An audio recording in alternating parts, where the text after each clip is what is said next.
Minsan kong itinanong sa Diyos, talaga bang gusto niyang maging pari ako? Kasi hindi perpekto ang pamilya ko eh. Marami kaming naging problema bago ko naging pari. At iniisip ko, paano ko magiging karapat-dapat sa Diyos kung ang pamilyang pinanggalingan ko ay hindi naman din perpekto. Alam po ninyo, nung ordinasyon ko, nung nakadapa ako, parang ibinulong sa akin ng Diyos, you were born in an imperfect family because you are going to serve the imperfect family of God.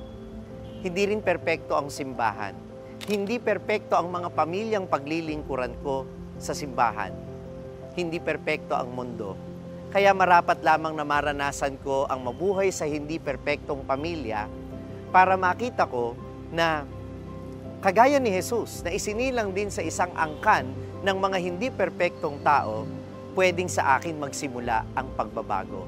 Sana ngayong magpapasko, ma-realize mo na ikaw ang pwedeng gumawa ng bagong kwento para sa pamilya mo. At malay mo, ang kwentong sinimulan mo, yan na pala ang babago ng mundo, kagaya ng ginawa ng ating Panginoong Hesukristo.